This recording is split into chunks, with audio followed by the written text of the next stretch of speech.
पुरानी है तो इतनी पुरानी हो गई है, उसको लोग बार उसमें ऐसे ऐसे शब्द प्रयोग किए गए हैं जो मानवता को तार करने वाले किए गए हैं।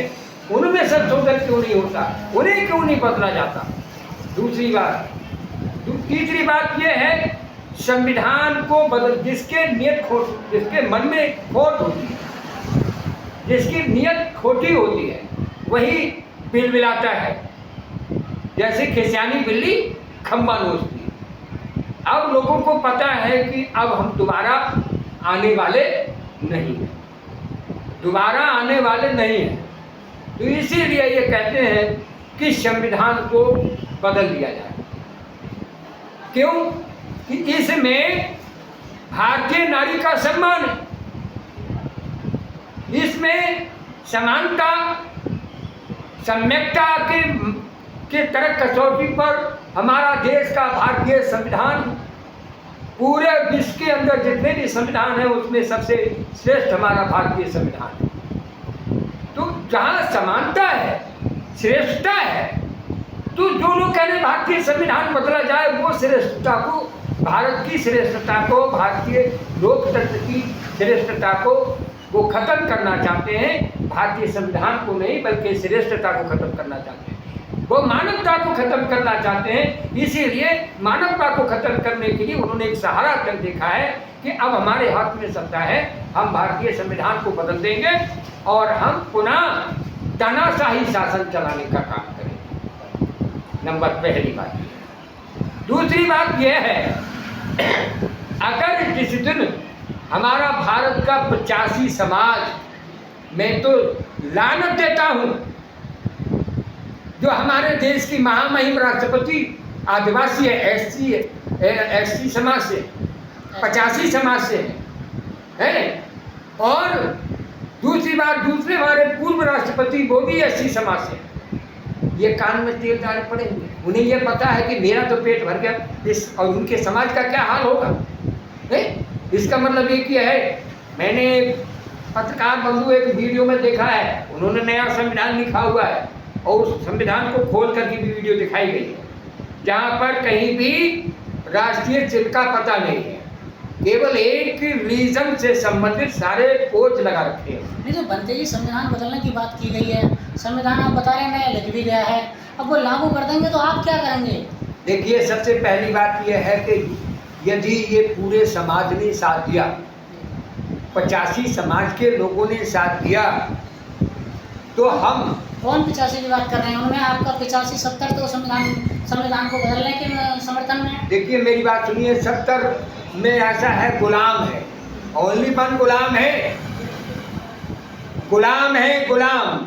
और याद रखिएगा, गधा दो प्रकार का होता है, एक पढ़ा लिखा गधा और एक अनपढ़ गधा। अनपढ़ गधा को समझाने में टाइम नहीं लगता है, लेकिन पढ़ा लिखा गधा बहुत खतरनाक होता है। तो जितने जो उसमें हैं, ओबीसी समाज के भी हो हैं, एससी समाज के भी हैं, एसटी समाज के भी हैं, माइनॉरिटी के भी है, जबकि नुकसान सबको, उनके समाज के लोगों को नुकसान भी है, लेकिन वो केवल क्या है, वो जैसे बंधा हुआ पशु है, पशु के समान गुलामी कर रहे हैं और मलाई चाट रहे हैं, लेकिन उन्हें अपने समाज की, इसे 85 समाज की जरूरत नहीं। जिसकी आप 85 बात कर रहे हैं, वो 85 में 5 को छोड़कर 80 जा रहे हैं कि राम राज जाए, संविधान कल की जगह आज बदला जाए। ऐसा है, मैं बताऊं पत्रकार बंधु, कोई नहीं चाह रहा है, केवल उन गुलामों के गुलाम जरूर बक रहे हैं, केवल मुंह से बक रहे हैं, गुलामों के गुलाम बक रहे हैं। और अगर तथागत बुद्ध की अनुकंपा नहीं और इस आगामी समय में अगर ये डंकरी, सबसे बड़ी जहर ईवीएम अगर खत्म हो गया, हट गई यहाँ से, और अगर बैलेट पेपर से तर्क न्याय से चुनाव किया गया, तो उनके बाप के भी बस की बात नहीं जो भारतीय संविधान पर हाथ लगा। जी बंदे जी, आप ईवीएम पर उंगली उठा रहे हैं, अपने आप को नहीं देखते कि आपका समाज है, जितना भी है, वो जितने परसेंट में है उससे कई गुना ज़्यादा परसेंट में बटा हुआ है। देखिएगा, सबसे पहली बात यह है, मैं एक बात और बताऊं पत्रकार बंधु,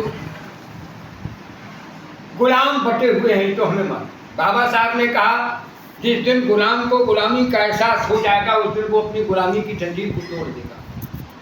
तो कहने का मतलब है कि आपकी बात सही है पत्रकार बंधु, कि जैसे मोर जो है, लोगों का कहावत है, मोर जमाने को देखता है हंसता है, पैरों की ओर देखता है तो रोता है। तो हम लोग जब अपने समाज की ओर देखते हैं तो हमें भी दुख होता है, लेकिन बात यह है कि कभी न कभी ऐसी बात नहीं है, 85 समाज जगह है, पत्रकार बंधु जगह है, और ऐसा जगह है इन्हें जवाब देने के लायक।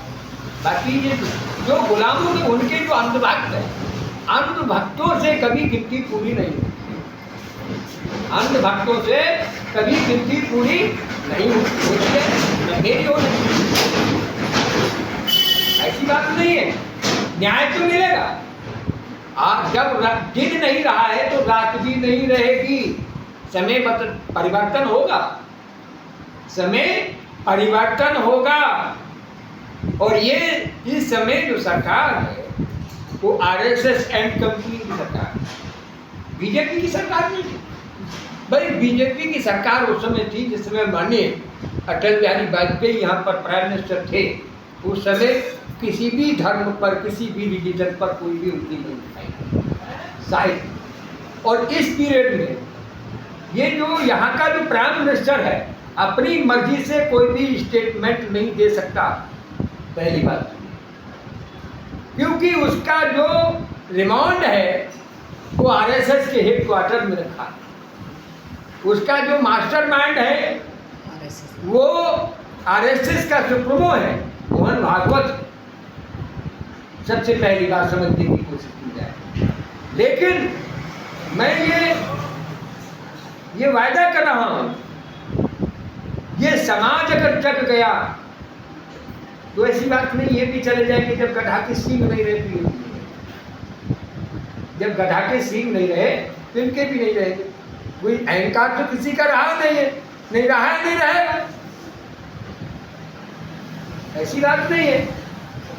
और हम तो ये बात कहते हैं, जो हमारे लोकतंत्र की बात करेगा, हमारे 85 समाज में भी जो लोकतंत्र की बात करेगा, जो न्यायिक बात करेगा, संविधान की सुरक्षा की बात करेगा, संविधान की सुरक्षा पर क्रांति करेगा, या जो हमारे मानवता पर, इंसानियत पर, समानता पर बात करेगा, वही हम उसके पक्ष में हैं, हम हर किसी के पक्ष में।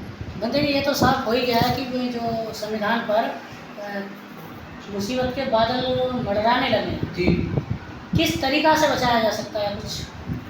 इसको बचाने के लिए मतलब सबसे पहली बात तो यह है कि सारे मिलकर के इसके विपक्ष में आए, विपक्ष में आए।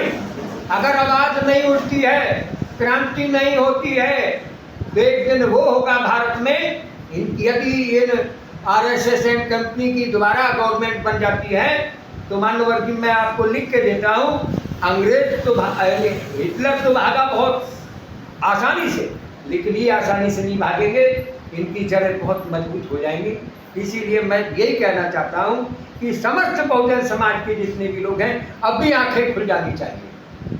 अगर अब भी आंखें नहीं खुली तो किसी कवि ने कहा है, जागन है तो जाग ले, अब तो जाइए चेत, फिर पछताए क्या हो, चिड़िया चुंगन खेत, समय बेकार हो जाएगा। बहुत बहुत धन्यवाद बंधु जी। आपका शरीर का मंगल हो, कल्याण हो, शाद हो, शाद।